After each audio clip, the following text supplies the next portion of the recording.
Bom, vamos começar. Em primeiro lugar, eu quero desde já agradecer a sua disponibilidade, atenção e também a sua presença e participação aqui neste nosso evento de hoje. Este encontro que eu preparei especialmente para você. Para quem não me conhece, o meu nome é Dulce Nascimento, eu sou portuguesa, especialista em resolução estratégica de conflitos e resido no Brasil desde 2013. No nosso encontro de hoje, aquilo que me proponho é desenvolver o tema via consenso. E desenvolver este tema, para mim, significa também desmistificar um pouco como ele se transformou num projeto esse que eu quero aprofundar com vocês. Começando pela questão e pelo que significa seminário. Seminário traduz-se em sementes e é exatamente isso que eu pretendo aqui como objetivo principal deste nosso encontro de hoje com o tema via consenso. Construir sementes e trazer-vos essa lógica que nós precisamos também aqui de começar a aprofundar, que é uma lógica inclusiva, que é uma lógica de abundância. Sobre a palavra consenso, cada um de nós certamente tem uma ideia sobre esse significado. Quando nós buscamos aquilo que é o tradicional do significado desta palavra no dicionário, vamos encontrar como sendo uma concordância, uma uniformidade de opiniões, pensamentos, sentimentos, crenças, não só da maioria, mas como também aquilo que se pretende da totalidade dos membros dessa coletividade. E aquilo que nós agora precisamos de entender é o que isso tem de ver com o tal do via consenso que eu vos quero trazer, propor e aqui partilharmos hoje. Como eu referi, quando nós falamos em consenso, e do latim consensus, ele vem como esse acordo, esse juízo unânime, no sentido coletivo, corresponde ao critério não só de validação, mas também ele expressa um efetivo acordo, uma convergência de opiniões, de ideias, que é aceite e definida por todos. Bom, mas consenso é diferente de bom senso e também é diferente de senso comum. Bom senso e senso comum está mais ligado a critérios de razoabilidade, que são critérios subjetivos, individuais, que caracterizam tomadas também de ação, aí já de acordo com regras, com costumes e com opiniões individuais. O que é que eu quero trazer para vocês começarem desde já a refletir? Que quando nós falamos em consenso, nós não estamos a falar de bom senso ou de senso comum ou dessa razoabilidade. Nós estamos a falar de facto de conseguir construir anuências, ter consentimentos, ter conformidade de opiniões e de ideias, ter opiniões e também posições não só de um grupo, mas da unanimidade. E isso é um enorme desafio. Com isto e por outro lado, já identificamos aqui um possível significado de consenso nesta lógica que eu vos quero propor. Agora preciso que vocês também venham comigo naquilo que é a construção da via e o que significa essa via. Via nesta lógica do que estamos a trazer, ela significa não só um caminho, caminho esse que parte de um ponto, que é onde cada um de nós nos encontramos, e ela vai ser conduzida para um determinado lugar de acordo com aquilo que é o nosso objetivo individual, que precisa de ser trabalhado dessa tal outra forma e dessa tal lógica consensual. Por conta disso, falar de via consenso implica desde logo começar por entender a necessidade de criarmos relações conscientes. E estamos a falar do quê? Estamos a falar de uma nova onda mundial, não só corporativa, como empresarial, como familiar, como de relações sociais, que nós precisamos individualmente de trabalhar para conseguir fazer essa efetiva mudança de forma de agir, de forma de pensar, de forma de nos relacionarmos. Com tudo isso que estamos a viver, e esta proposta para nós entrarmos aqui na via de consenso, é necessário termos um mindset, uma forma de pensar aberta àquilo que é a novidade e aberta àquilo que está fora da nossa zona de conforto, fora da nossa caixa, daquilo que nós consideramos que é o que já nos dá segurança.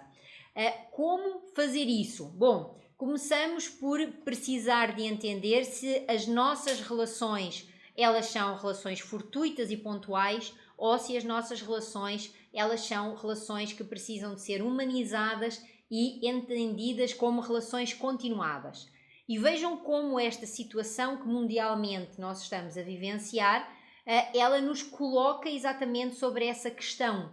Vamos entender que temos um mundo de escassez ou vamos finalmente conseguir encontrar alguma lógica naquilo que é o mundo da abundância? Entender esta situação que eu vos estou a propor, desta diferença de forma de pensar, implica nós nos perguntarmos então como e qual é o significado de via consenso no que nos é tão querido e tão caro, que é a prevenção, gestão e resolução de conflitos.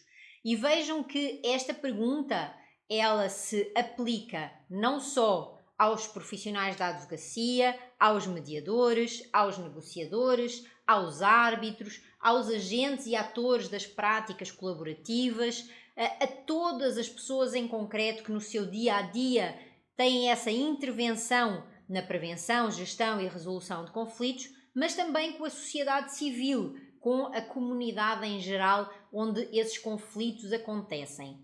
Falar assim de via consenso significa, nesta proposta que vos trago, de nós falarmos sobre possíveis caminhos não só para prevenir, mas também para gerir e resolver desentendimentos, divergências, discordâncias, diferentes opiniões, enfim, percepções e pontos de vista diferentes que, por regra, têm uma enorme tendência a evoluírem para problemas, a transformarem-se em efetivos conflitos e a trazerem para a vida das pessoas aquilo que nós podemos dizer como sejam grandes desconfortos e, por vezes, até questões que se transformam em questões de saúde.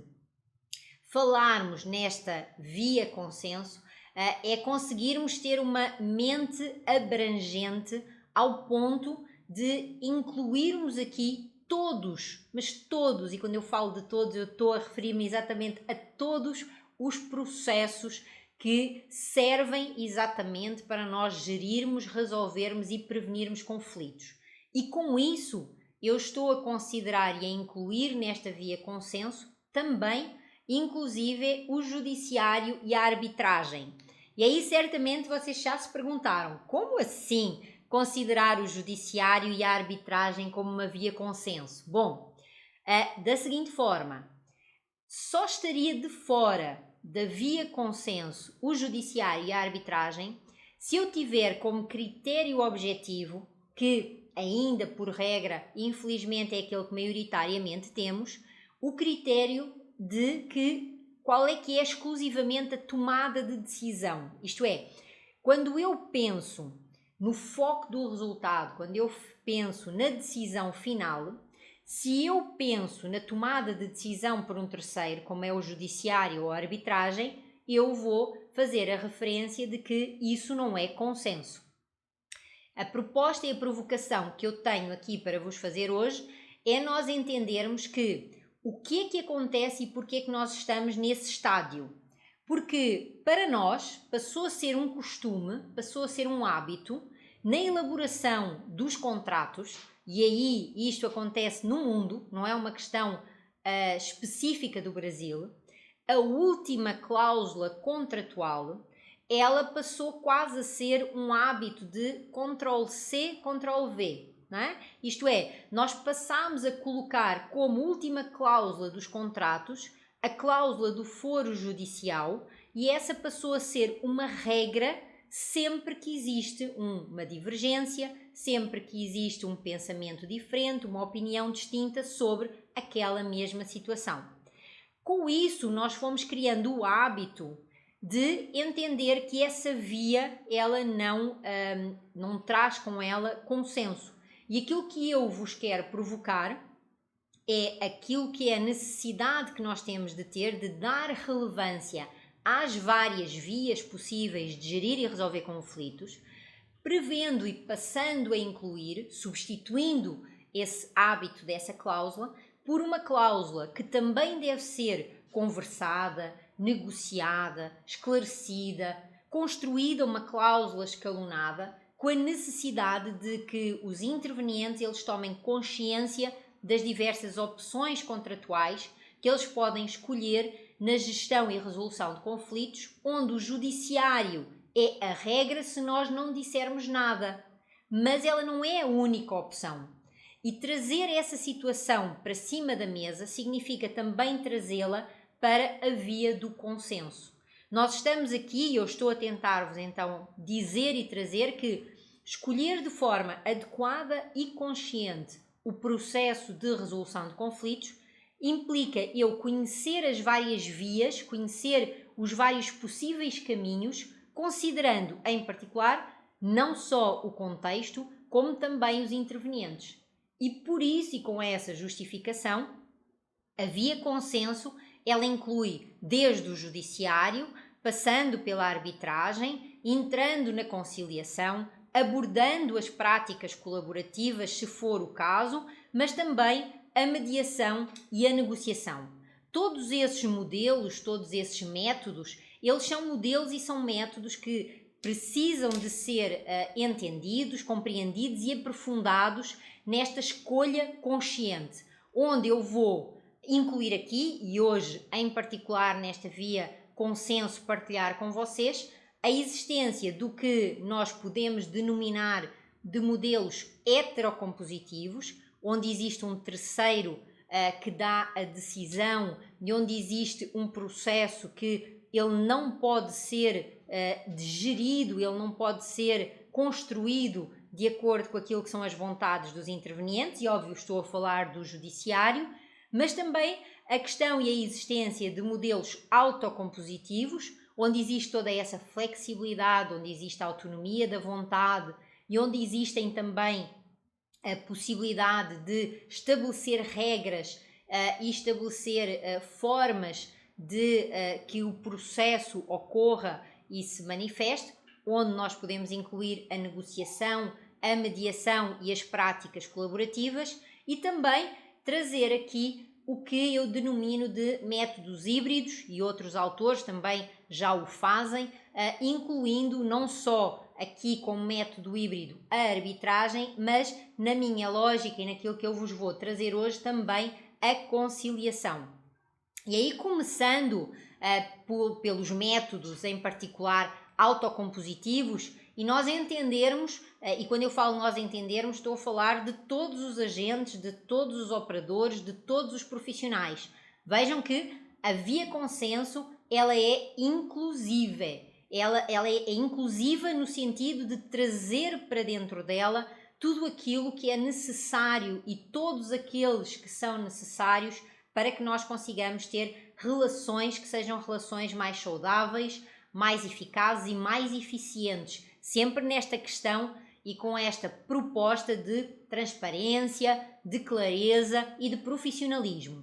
E aí, começando, óbvio, pela negociação, que, como todos sabemos, é um método de diálogo por meio de comunicação bidirecional, isto é, existem o número de intervenientes na negociação que sejam o número de interessados naquela resolução.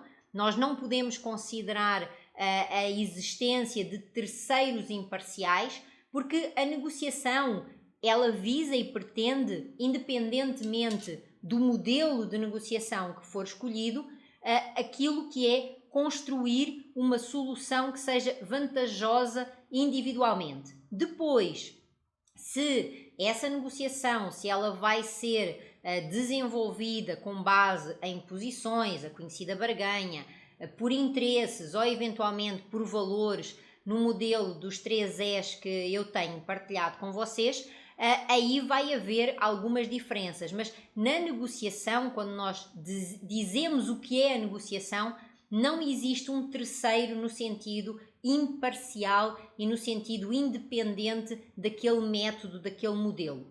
O negociador, que por regra surge no processo de mediação, se ele for advogado, ele vai continuar a ser parcial, representando o seu cliente, e por isso nós costumamos dizer que existe a negociação direta entre os intervenientes e a denominada negociação indireta, quando alguém representa o interesse do outro, mas ainda assim, representando o interesse do outro, ele é parcial. Quando utilizar a negociação? Bom, desde logo nós temos aquele negociador posicional, que é mais dogmático, que é mais rígido, que é mais fixo, que é menos flexível. Nós temos, por outro lado, que é aquilo que nós denominamos de, por regra, barganha. Nós temos um negociador mais flexível, mais pragmático, que é aquele negociador que vai aprofundar os interesses, eventualmente vai explorar além dos interesses aquilo que são as potenciais necessidades, e também podemos encontrar aí o negociador triaxial, aquele que vai trabalhar numa lógica circular por valores, com modelos dentro dos 3 Es em particular e em concreto. Significa isso não só um esforço para se chegar a um consenso, mas a negociação, por regra, ela implica de facto concessões, isto é, ela implica por regra um ato ou um efeito de ceder algo, que seja a sua opinião, seja o seu direito, e por isso, nessa negociação distributiva, integrativa ou por valores, há aqui sempre trocas, trocas de redução dos valores negociados ou trocas de interesses, ou também aquilo que é a compreensão dos valores. Quando nós falamos de negociação e falamos da negociação como uma via de consenso, nós precisamos de entender se nessa negociação ela vai ser quantitativa ou se ela vai ser qualitativa. Porque quanto mais intangível é essa precificação, quanto mais intangível é a plenitude, maiores vão ter de ser as variáveis que precisamos de introduzir aqui, de elasticidade, de flexibilidade, sendo por isso muitas das vezes a sensação que se tem é de que quando a negociação não dá certo, nós precisamos de outro caminho, e aí por regra aquilo que vem como forma de pensar é: não, a negociação não deu certo, não é possível o consenso, vamos judicializar. E é esse o conceito que nós precisamos de quê? De finalizar. É esse o conceito que nós precisamos de finalizar no sentido de mudar, de transformar, ok?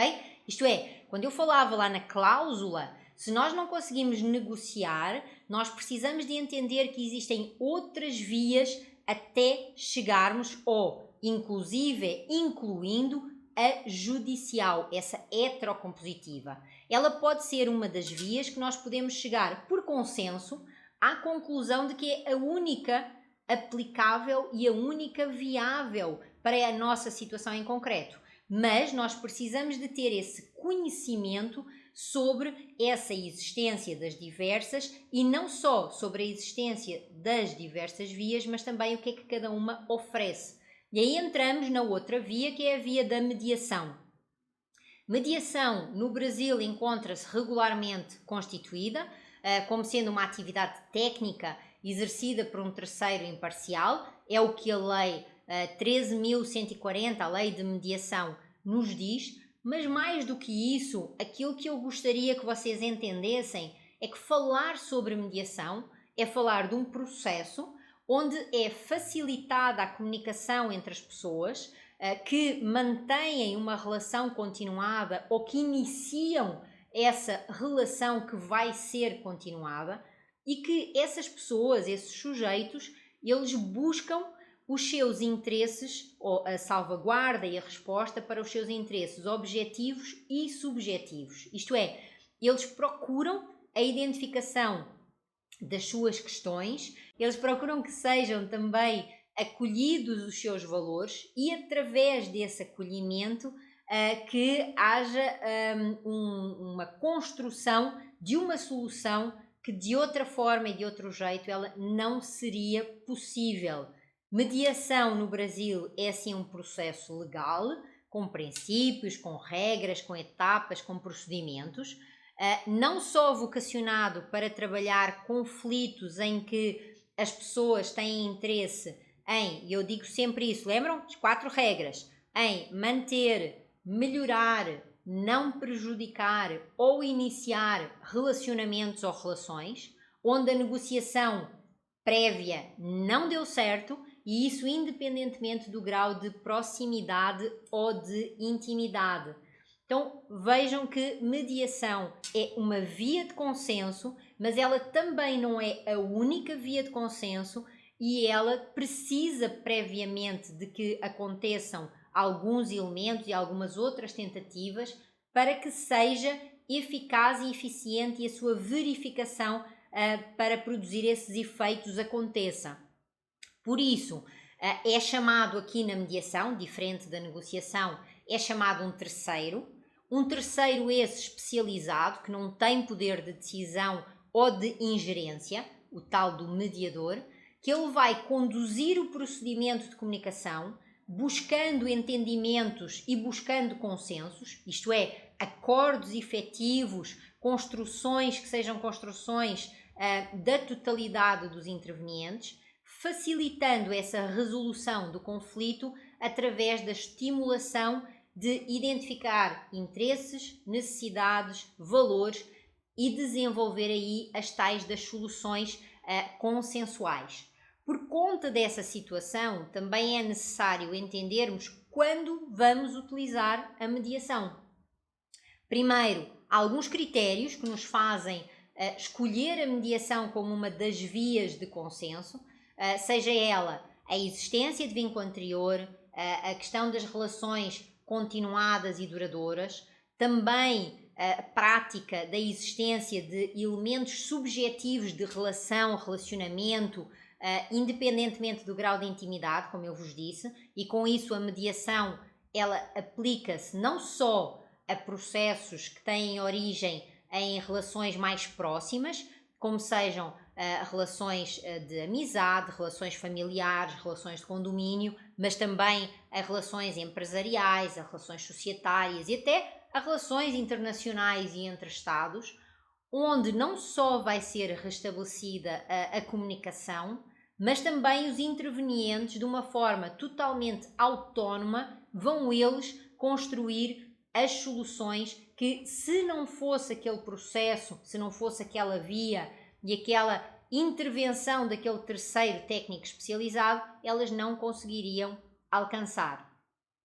Um outro processo que nós encontramos no Via Consenso também são as práticas colaborativas. E o que é isso, Dulce, das práticas colaborativas? Bom, em primeiro lugar, de uma forma bem simples, é um conceito que foi inicialmente desenvolvido e que nasceu daquilo que é a prática de uma advocacia colaborativa, com o Stuart Webbs e a Pauline Tesler, de confidencialidade e não litigância, que depois foi agregado pela psicóloga Peggy Thompson, que ela agregou uma importante inovação, construindo as práticas colaborativas no sentido de um processo onde, além dos advogados colaborativos, são incluídos outros profissionais de outras áreas, possibilitando assim um trabalho em equipe, um trabalho multidisciplinar, em especial nas áreas jurídicas, na área da saúde e na área financeira, havendo princípios basilares e regras também que são ali colocadas, desde logo a questão da não adversariedade e também da questão da confidencialidade. Então há ali um duplo acordo, um termo de não litigância e um termo de confidencialidade. Essas práticas colaborativas, e vejam que é diferente o conceito, tá? Uma coisa são práticas colaborativas, outra coisa é advocacia colaborativa, e eu já vou lá. Nas práticas colaborativas, o que nós precisamos de entender é que estamos a falar de um processo de uma proposta de trabalho, onde, e para nós sabermos quando utilizar, não só também tem a confidencialidade, como o processo de mediação tem, mas existe aqui a necessidade de ter a certeza de que tudo pode ser conversado e adaptado à realidade das pessoas envolvidas, e que este processo é um processo que vai seguir o tempo delas, respeitando disponibilidades, tempos emocionais, urgência e a necessidade de terceiros envolvidos. E quando eu falo destes terceiros, estou a falar de outros técnicos, outros profissionais de outras áreas que, por esta intervenção enquanto equipa multidisciplinar, vão gerenciar como equipe toda aquela situação. Sendo que quem intervém nas práticas colaborativas assume, e em especial o tal do advogado colaborativo, assume esse termo de não litigância. Ao passo que, por exemplo, o advogado que opera na mediação ou ou que faz a negociação, ele pode, como vamos ver mais à frente, atuar também em outras vias, inclusive nas vias heterocompositivas, como seja a arbitragem e o judiciário. Bom, então já temos aqui o quê? Já temos aqui que falar de via consenso tem de ver com escolha consciente. Falar de via consenso tem de ver com decisão informada e autonomia da vontade. Autonomia da vontade na escolha, inclusive, e como eu já vos disse, na escolha de um terceiro decidir por mim. Desde que isso seja consciente e desde que isso seja uma decisão tomada de forma informada, ela é efetivamente uma forma tomada por via consenso. Quando falamos em processos híbridos e quando eu vos trago esta lógica de nós abordarmos aqui este tema, onde eu incluo conciliação e arbitragem, a pergunta é: como assim é um processo híbrido? E aí eu vou desmistificar um pouco dessa questão. Começando aí pela conciliação. Como sabemos, a conciliação ela depende da autonomia da vontade dos intervenientes na decisão final. E por isso ela é autocompositiva. Além dela depender da vontade dos intervenientes na decisão final, ela também tem a questão de que ela é escolhida pelos próprios. Então ela também é autocompositiva e ela também tem a autonomia da vontade nessa escolha. Por que é que eu entendo que ela traz alguns elementos heterocompositivos? Porque nos termos da lei brasileira, o conciliador ele tem o poder de dar sugestões. E nesse sentido, daquilo que é a minha prática, a maioria dos conciliadores, tendo esse poder, eles exercem-no efetivamente. E de acordo com o conciliador, isto é, de acordo com a autoridade social, de acordo com o prestígio que ele tem no mercado, essa sugestão desse terceiro, por regra, ela tem uma grande influência no resultado. Ou seja, ela não vai impor uma solução, mas ela vai condicionar essa solução e esse resultado. E por conta dessa decisão tomada ou baseada em avaliações, em pareceres ou mesmo em sugestões, parece-me que há aqui um viés da conciliação como um modelo de autocomposição puro. Por outro lado, em relação à arbitragem, ele é efetivamente um modelo heterocompositivo se nós olharmos para a circunstância de que a decisão final ela é imposta por um terceiro e ela é imposta por um terceiro de forma absoluta e irrecorrível. Sucede que a arbitragem ela implica e impõe consenso dos intervenientes para que ela possa acontecer. Quer isso aconteça por meio de uma cláusula contratual arbitral, quer isso aconteça por um compromisso posterior ao contrato. Portanto, nós estamos sempre a falar de que a arbitragem ela é uma submissão voluntária para que aconteça. Ora, se assim é, o que nós estamos aqui a dizer é que estes dois processos são dois processos que eles têm características, por um lado, de autocomposição e por outro lado de heterocomposição. E por isso eu os coloco aqui como híbridos. Mas e o que é isso da conciliação? E porquê é que há tanto zum e porquê é que também há tanta confusão ainda em relação a esta proposta? Eu aqui vou-vos trazer de uma forma bem sumária, bem sucinta, o que são 4 noções doutrinárias sobre conciliação, ok? Para que nós consigamos ver como essa via consenso, ela não é uma via que afunila. Pelo contrário, a via consenso, ela abre os horizontes, ela vem com aquilo que é a abundância na sua origem. E falarmos de conciliação implica nós entendermos que existem alguns autores e também algumas pessoas, alguns ordenamentos, que consideram que mediação e conciliação são sinónimos, que é impossível a distinção das duas.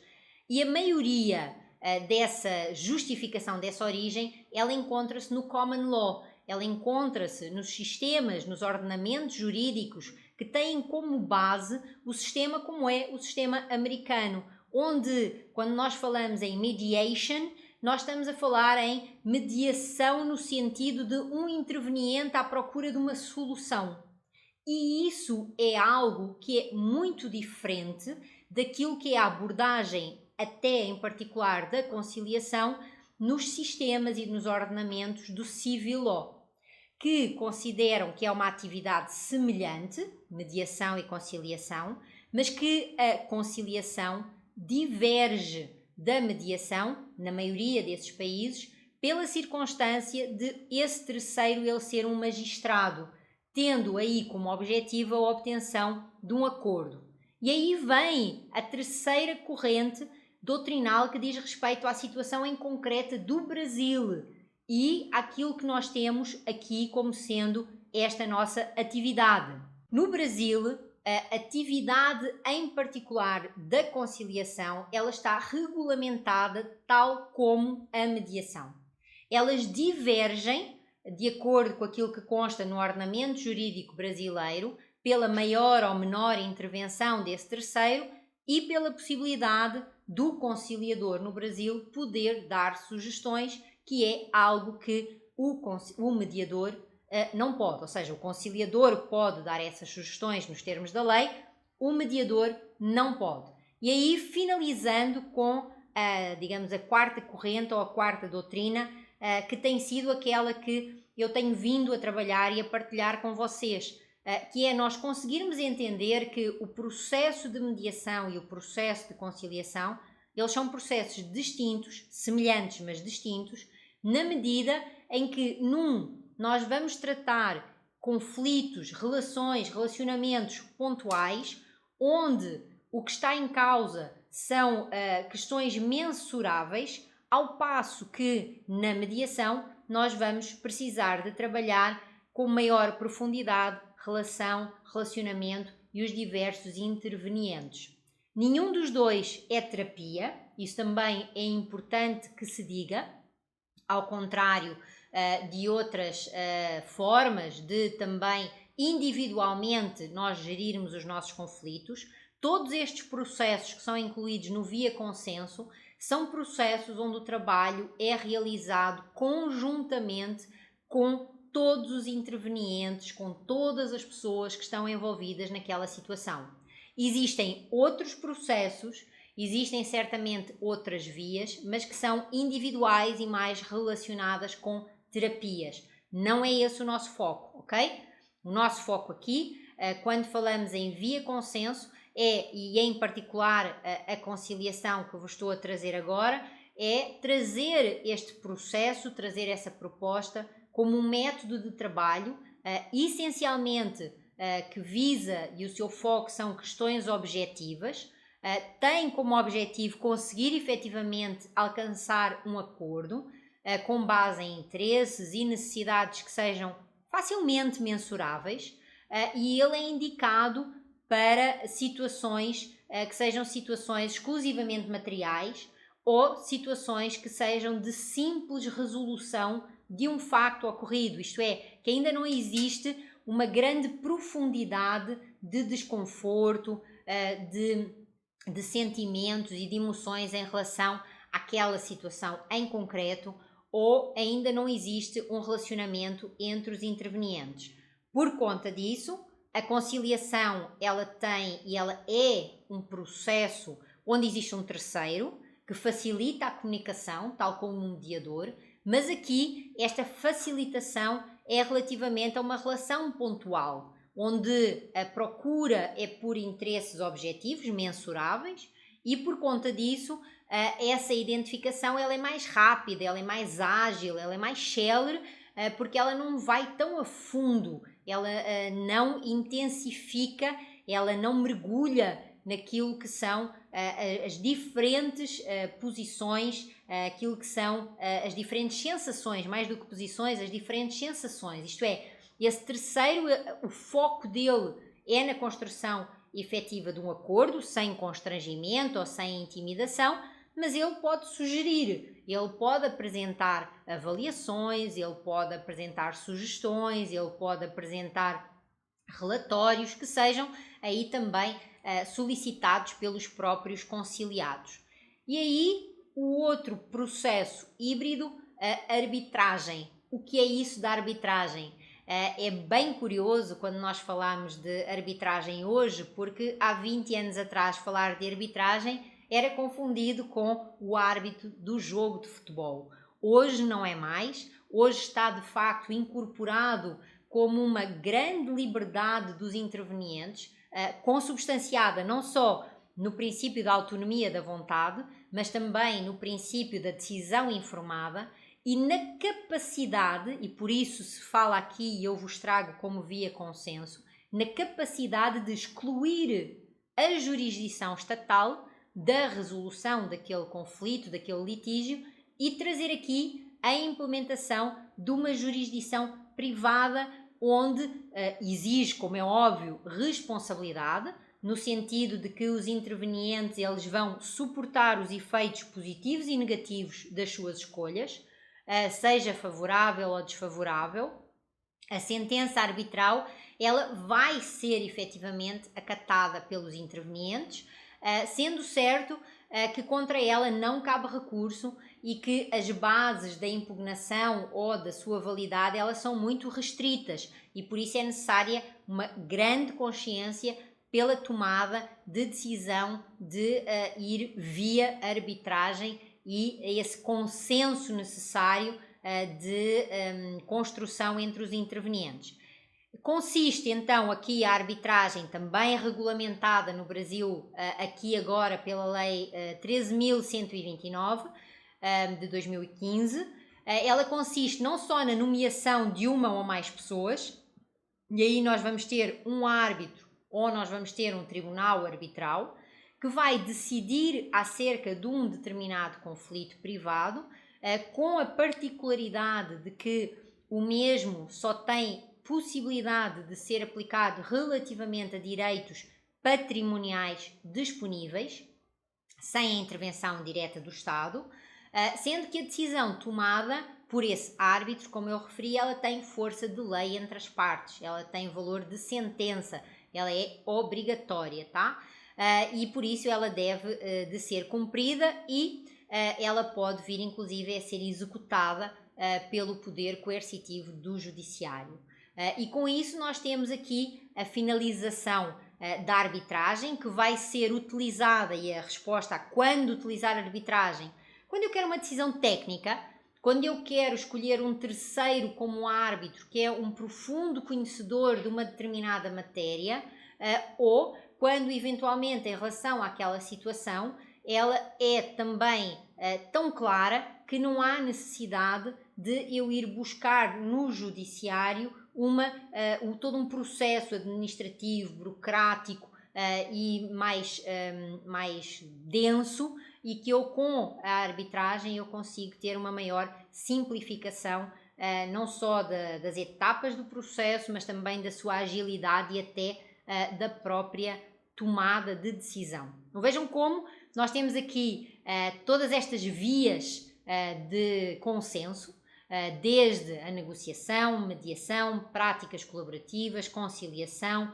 arbitragem, até a esse consenso sobre afastar ou não o judiciário. Eu vou só ver aqui os vossos comentários, entretanto, antes de continuarmos, ou se há alguma pergunta que vocês me queiram colocar para depois abordar aí o que vem em seguida.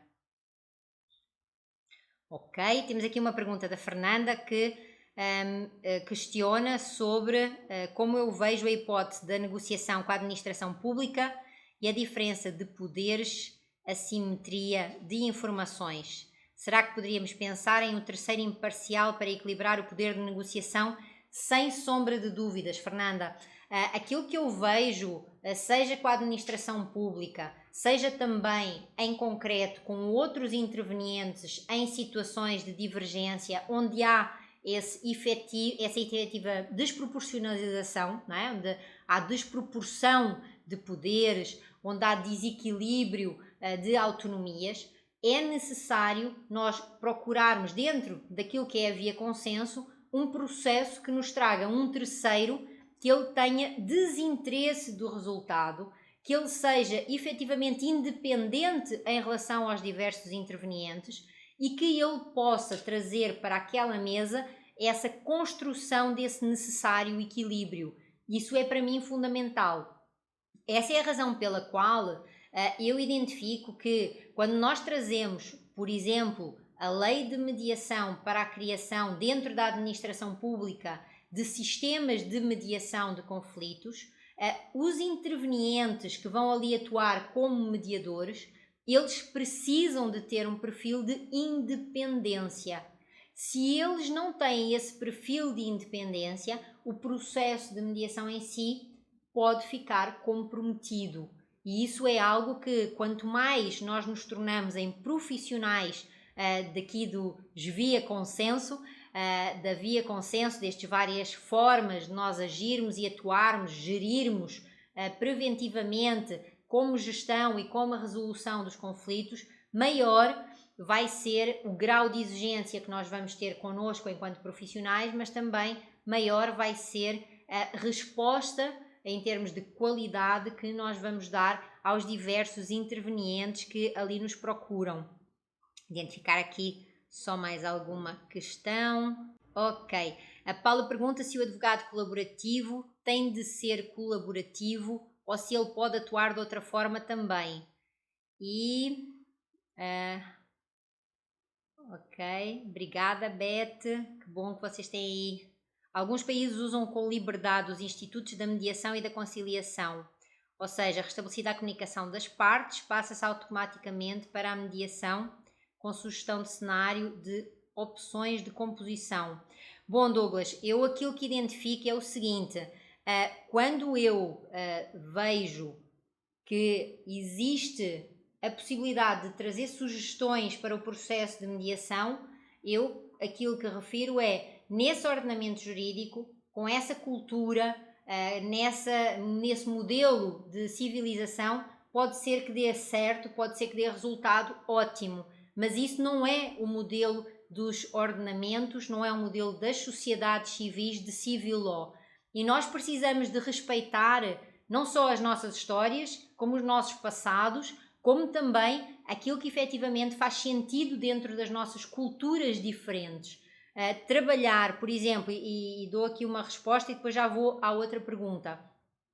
Trabalhar com a gestão e a resolução de conflitos em situações multiculturais implica que o terceiro que vai fazer essa gestão, seja ele e tenha ele uma intervenção como um terceiro avaliador, seja ele um mediador, seja ele um conciliador, seja ele um árbitro, seja ele qual for a sua atuação e a sua intervenção, se aquilo que ele vai gerir, se aquilo que ele vai resolver traz multiculturas, têm de ser essas multiculturas aceites, acolhidas, trabalhadas com empatia e resolvidas de acordo com aquilo que são as regras dessas diferentes culturas para que seja possível criar a melhor solução. Da mesma forma, aquilo que eu identifico é que em países como sendo o Brasil, em países como aqueles que se encontram no sul da Europa. Nós temos relações e relacionamentos que são de muita emoção, não é? Somos pessoas, somos povos que têm na sua relação, na sua forma de se relacionarem, muita paixão, e com isso muitas das vezes fala-se o que não se quer dizer, mas que já foi dito. Tem-se também questões que são questões de mágoa, questões de sentimentos que ficam e que vão transformando e contaminando essas relações. Isto é, nós temos muitos elementos subjetivos, e por conta desses elementos subjetivos, um processo que traz um terceiro, que apresenta soluções, pode resolver aquela situação, mas não resolve o problema no seu todo. E por conta disso, eu vejo que o modelo de processo e o modelo de proposta de mediação dos modelos de origem de civil law, como é o caso do Brasil, como é o caso de Portugal, como é o caso até de Itália e de Espanha, são modelos que acolhem essas diferenças, esses pontos de vista, e não só esses pontos de vista diferentes, mas que eles preservam a questão da necessidade de trabalhar relação e relacionamento, ok? Então, aí é uma questão que nos daria aqui muito para fazer. A Helen está a perguntar se pode atuar como mediador dentro do escritório de advocacia. Helen, aí eu convido para você ver inclusive outras abordagens que eu já trouxe. A resposta é não, e não por conta de que uma coisa é ser advogado, outra coisa é ser mediador. Códigos de ética, códigos de deontologia, a própria lei não permite que dentro do mesmo espaço físico eu atue com as duas roupagens. Isso significa que eu posso ser mediadora e posso ser advogada? Sim, mas eu tenho que fazer essa atuação de uma forma diferenciada e em lugares também diferentes. Ok, aqui... Muito bem. O Márcio está a perguntar se existe uma sugestão minha para substituir a cláusula de foro tão comum em nosso meio jurídico contratual. Sem dúvida, existem várias, tá, Márcio? Desde logo, a possibilidade de fazer uma cláusula escalonada de negociação, mediação e judiciário, negociação, mediação, arbitragem, negociação e mediação e colocar uma outra de foro. Existem várias formas de nós trabalharmos essa última cláusula dos contratos nas relações, e isso traz, por exemplo, para os profissionais da advocacia que trabalham com a elaboração de contratos, aqui mais uma possibilidade deles terem uma nova área, um novo ramo de negócio, porque quando eles estão a fazer e a elaborar o contrato, eles já estão aqui a preparar os seus clientes para que, em caso de algum litígio, em caso de alguma divergência, eles, advogados, estarão preparados para ir para, por exemplo, atuar num processo de mediação ou eventualmente até num processo de conciliação de acordo com as situações. Ok. O Carlos está-me aqui a trazer que se eu considero que a cláusula do foro uma opção após o advogado haver explorado as possibilidades com soluções consensuais. Se há no Brasil o dever de consensualização. Ótima pergunta, Carlos. Eu penso que tem de haver no mundo este dever de consensualização, em especial dos advogados, haja em vista que nós fizemos um juramento e que nesse nosso juramento, no meu caso em particular fiz dois. Fiz um juramento na Ordem dos Advogados de Portugal e fiz um juramento na Ordem dos Advogados do Brasil. E nos dois eu jurei a mesma coisa, que foi trabalhar pela pacificação das relações e pela justa composição dos conflitos. E isso significa, de facto, este trabalho do via consenso, e daí este novo projeto que eu vos estou aqui a trazer e a apresentar. Dentro dessa lógica da nossa atuação, sem dúvida, no meu ponto de vista, a cláusula contratual final ela tem de existir, isto é, As pessoas precisam de saber se houver ali um embate, se houver uma oposição, se houver como se diz, uma barreira que seja de facto, ou que haja já previamente estabelecido onde vamos resolver, mas a questão é que onde vamos resolver não pode ser uma prática corrente de control copy, control paste, isto é, não pode ser eu copio e colo, que vai ser sempre da mesma forma. É necessário tomar essa consciência de abundância, de que nós temos várias vias, várias formas, vários caminhos e que isso precisa de ser construído desde o primeiro contacto com o cliente, na elaboração dos contratos e inclusive nos nossos próprios contratos de honorários, porque eu vejo ainda também muitos advogados ainda a colocarem nos seus contratos de honorários apenas uma cláusula de foro, e isso é limitativo. Aquilo que eu estou a dizer é: não se limitem, não se constranjam no sentido de não limitam as suas formas de agir, de atuar, de pensar e de resolver conflitos. Acreditem de facto que há muito para além da escassez, existe a abundância. Bom, eu vou avançar aqui só em mais alguns pontos por conta do horário, que não quero deixar de abranger, e depois vou voltar aqui aos questionamentos que vocês estão a colocar, que estão absolutamente maravilhosos. O que é que eu queria vos trazer neste sentido em relação à via de consenso, tá? O projeto Via Consenso, ele tem como proposta trabalhar com advogados consensuais e, por conta disso, já respondendo aí a um questionamento que também foi feito, o advogado consensual, ele vai assessorar e orientar juridicamente o seu cliente com um olhar de respeito entre todos os intervenientes.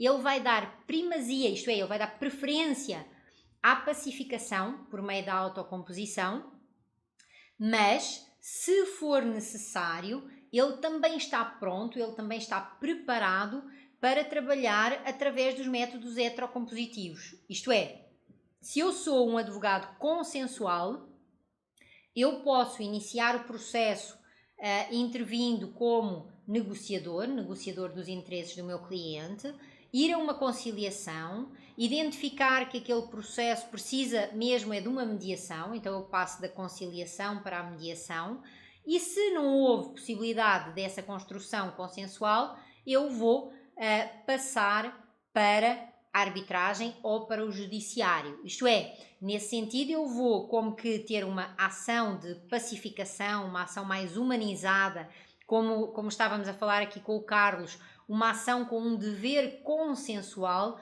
mas que não é uma obrigação exclusiva. E com isso eu passo a ter, além dessas formas de trabalhar, também as outras que são os processos heterocompositivos ou um processo híbrido, certo?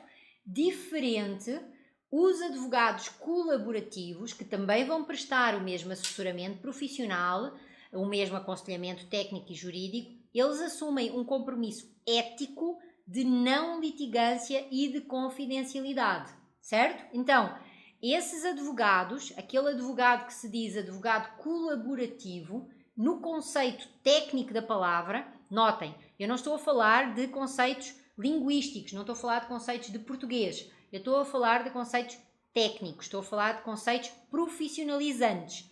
O advogado colaborativo, nesta lógica daquilo que foi construído como sendo a advocacia colaborativa, ele vai assumir o compromisso de não litigância e de confidencialidade.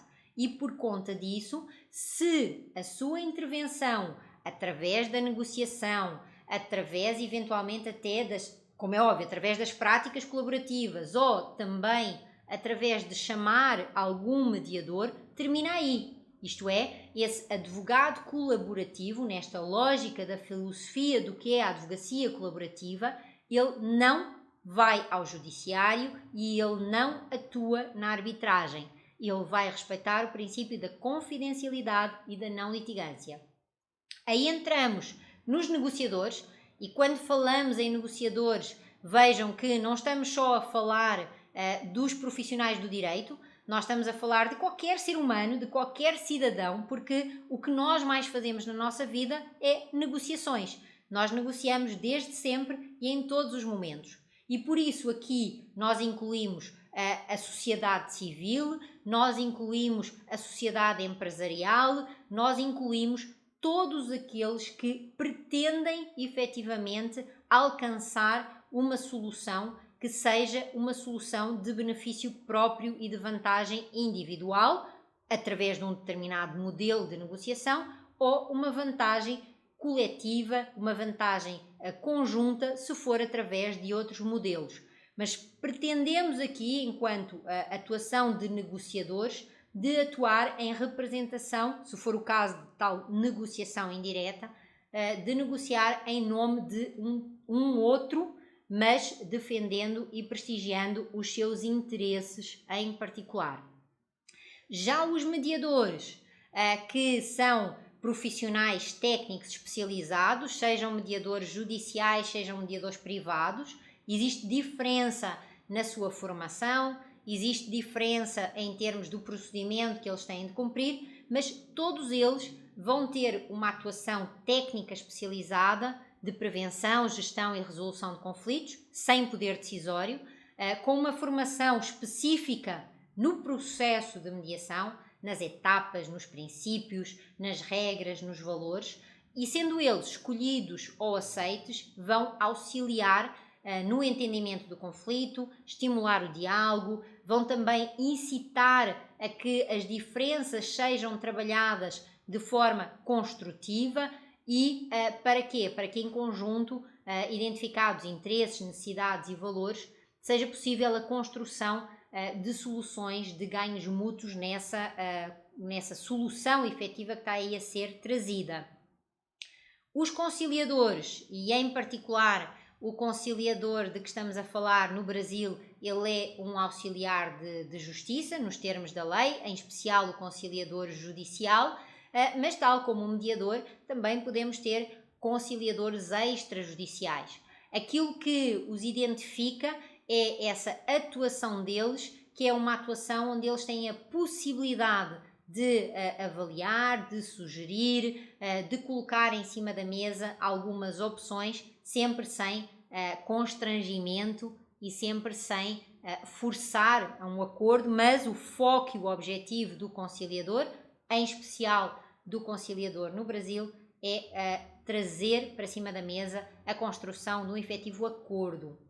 Os árbitros, esses profissionais, eles são, por regra, técnicos especializados numa determinada área, que não só a área do direito, nós temos árbitros de engenharia, nós temos árbitros de arquitetura, temos árbitros na área da medicina, da saúde, também do direito, como é óbvio, mas são pessoas que são eleitas pelos intervenientes no conflito, ou se elas preferirem também através de uma câmara de arbitragem, para julgarem e decidirem de uma forma final determinada controvérsia. E por conta disso eles assumem um papel no processo de arbitragem em que aquilo que se costuma dizer é que esse sujeito que é denominado de árbitro, ele tem uma condição temporária como árbitro. E portanto, nesse sentido, a arbitragem e ser árbitro não é visto como uma profissão, é visto como estar árbitro, isto é visto como uma atuação temporária em relação àquele momento, em relação àquela situação em concreto. Ok? A Carla está a dizer que a conciliação na Justiça do Trabalho prevista na CLT, mas será que forma mais adequada para resolver uma questão trabalhista não seria a mediação? Essa é uma ótima pergunta, Carla. E em concreto, daquilo que eu posso partilhar como sendo a minha experiência, em Portugal existe um sistema público de mediação trabalhista. Isto é, nós estamos a falar de mediação em concreto. E que essa mediação ela é feita por um terceiro que é independente do judiciário. E por conta disso, eu penso aqui em particular que a mediação ela faz todo o sentido nas relações trabalhistas, porque, e eu costumo também dizer isto para provocar a vossa reflexão, nós por regra dizemos que as pessoas mais importantes da nossa vida é a família, porque nós passamos a maior parte do tempo com elas. Mas isso é uma crença falsa, porque vejam e façam contas sobre quanto tempo vocês passaram na escola, com os vossos colegas, com os vossos professores, e antes de nós estarmos aqui no confinamento, quanto tempo vocês passavam com os vossos colegas de trabalho dentro de uma organização, dentro de uma empresa.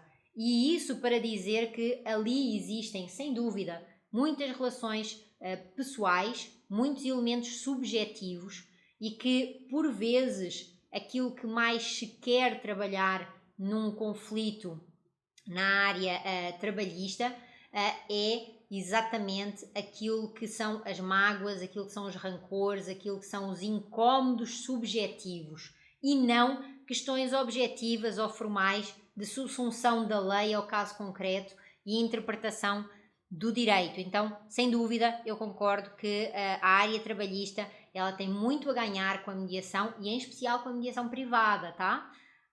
Que é diferente da mediação judicial. Como atuar na advocacia consensual sem ferir o código de ética? Certo. Marlene, a advocacia consensual não fere o código de ética.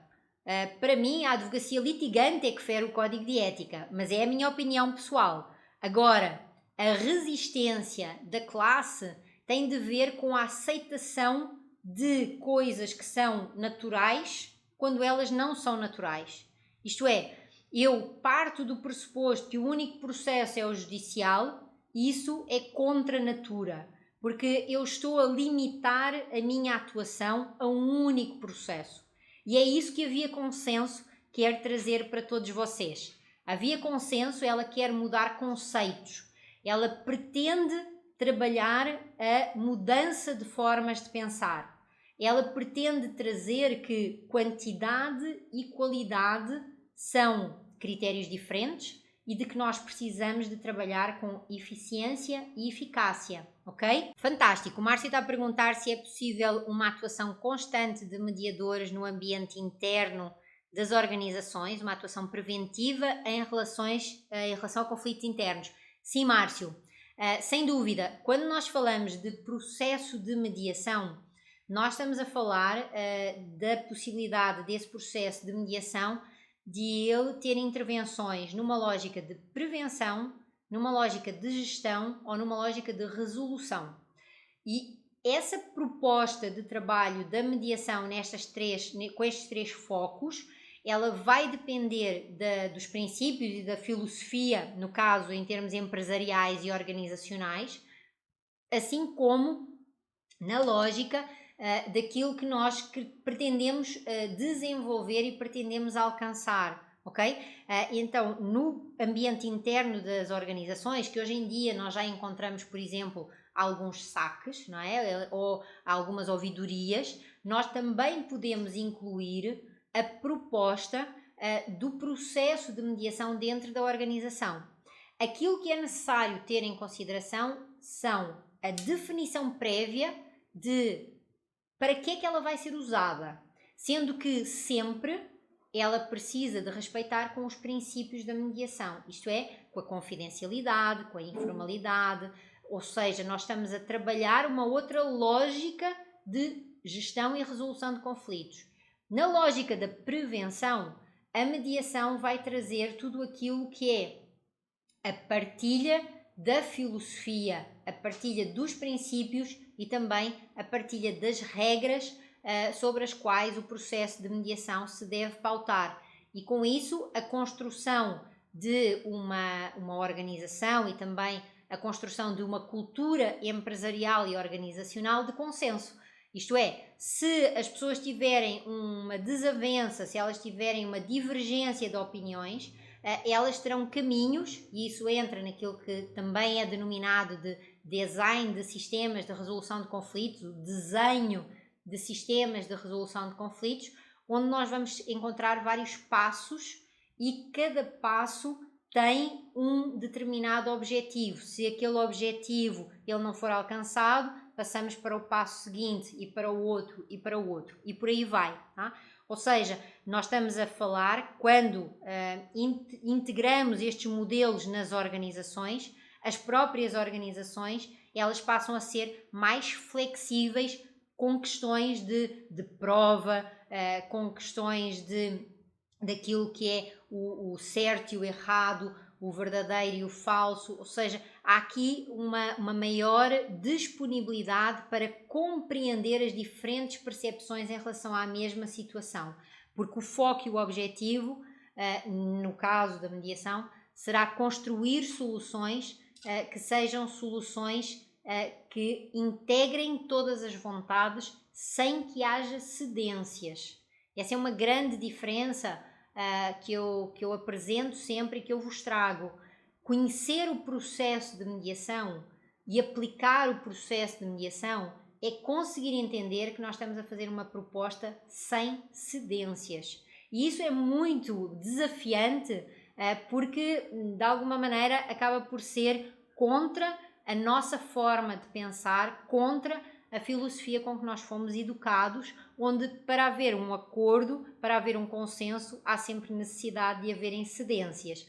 E aquilo que nós estamos aqui a trazer é algo diferente, é que nem sempre nós precisamos de ceder para ter soluções consensuais, ok? Vamos ver aqui. Temos também o Elias que traz que, devido à cultura do litígio, muitas vezes apresenta-se como um advogado consensual, leva as pessoas a entenderem que não é um bom advogado. Como mudar isso? Esta é uma ótima pergunta, Elias. Porquê é que eu digo que é uma ótima pergunta? Porque ela de facto acontece. Isto é, as pessoas, porque têm ainda a construção de que negociar é briga, porque têm ainda a construção de que se eu não brigo eu não sou bom, precisam de identificar neste outro profissional que estamos a falar, que é o profissional consensual, que ser advogado consensual não é ser amigo de toda a gente. Eu brinco que não é ser amiguinho e abraçar árvores, tal como o processo de mediação também não significa uma proposta de agora vamos ficar todos peace and love, a sociedade vai deixar de ter conflitos. Não é isso. Aquilo que nós temos que fazer com que as pessoas entendam é que brigar não é a melhor solução. Ser advogado consensual implica ter mais competências do que ser advogado litigante. O advogado litigante é o advogado da briga. Então, o advogado litigante, ele está reduzido apenas ao processo judicial. Ele está limitado a fazer tudo para ganhar do outro. E, por vezes, ele vai perder, como no jogo, certo? Quando nós jogamos para ganhar, mas muitas das vezes nós perdemos. E isso é uma limitação da advocacia litigante. Aquilo que nós estamos a trazer quando dizemos que nós somos advogados consensuais, significa que nós sabemos brigar, nós sabemos enfrentar o outro, nós sabemos nos posicionar, nós sabemos argumentar, certo?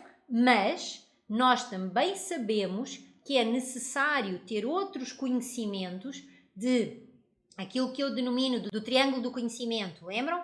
Quando eu falo do triângulo do conhecimento, eu estou a falar de conhecimento sobre conflito, conhecimento sobre comunicação, conhecimento sobre negociação, além do conhecimento jurídico e além das competências para brigar. Mas essa briga não é uma briga de matar o outro, matar no sentido de destruir, não é? Essa briga é uma briga por aquilo que são os interesses do meu cliente e por me esforçar de forma a encontrar soluções em que ele não tenha de ceder. E quando ele vê que ser advogado consensual não é eu dizer, ceda aqui, e aí nós já temos um acordo, o cliente e o outro colega vai olhar para você de outra forma e com outros olhos. Porque aquilo que eu tenho identificado na maioria dos advogados que se consideram advogados consensuais, são advogados que não gostam de se impor, que não gostam de um confronto no sentido de ser assertivos, porque confundem assertividade com antipatia ou assertividade com falta de educação. E isso é algo que nós precisamos de falar com muita transparência e com muita sinceridade, tá? Eu ser assertivo não significa eu ser mal educado, não significa eu ser rígido, não significa eu ser inconveniente.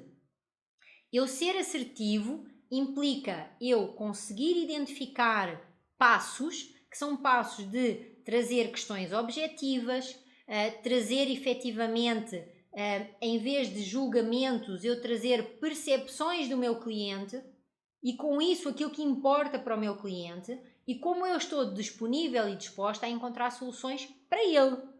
E que dessa forma eu me vou posicionar de uma forma consensual, porque eu sei que para o meu cliente é mais vantajoso construir uma solução que seja uma solução conjunta do que impor, porque ele não vai aceitar uma solução imposta e o outro lado não vai aceitar uma solução imposta. Então vejam, nós estamos aqui a falar de que este advogado consensual, ele precisa de saber de estratégia, ele precisa de saber também daquilo que são, a questão da teoria dos jogos é uma delas. É necessário nós termos algumas outras ferramentas para nós não só dizermos que somos advogados consensuais porque não gostamos da briga. Não, nós somos advogados consensuais porque nós temos ferramentas múltiplas que vão ser colocadas em prática em benefício dos direitos e dos interesses dos nossos clientes. Isso é ser advogado consensual. Isso é trazer para cima da mesa esta lógica do trabalho de uma forma eficiente e eficaz e com muita qualidade, que é o que nós pretendemos aqui trazer.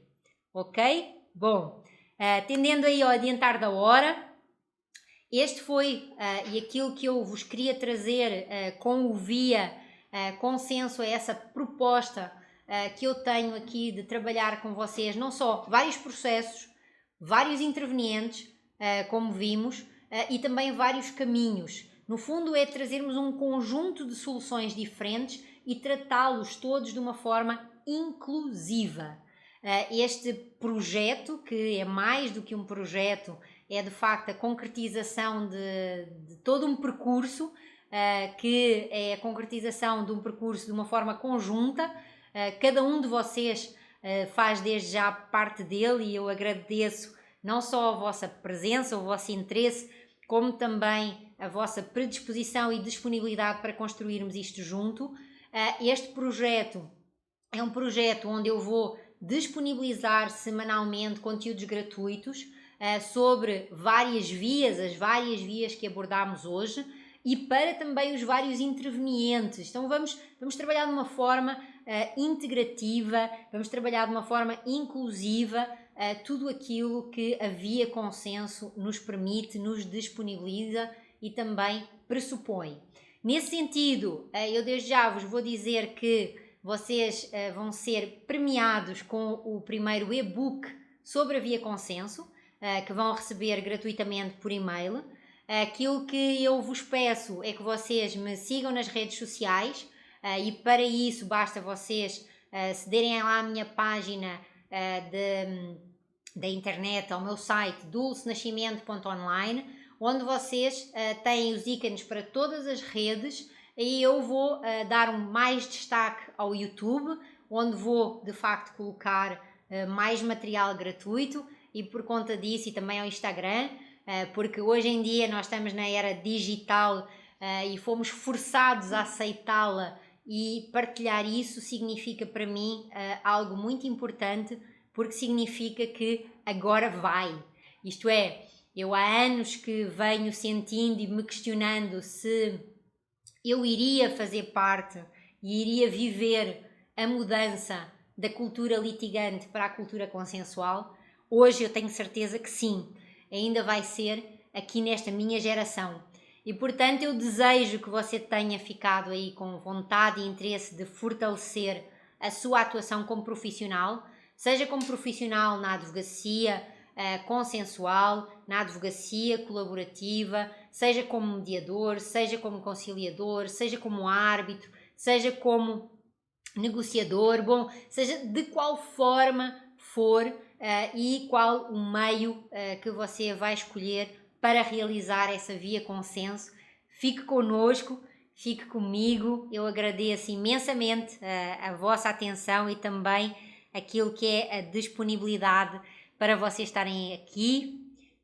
Obrigada aí pelos vossos desejos de êxito no projeto. O projeto é nosso, então vamos fazer porque essa mudança aconteça.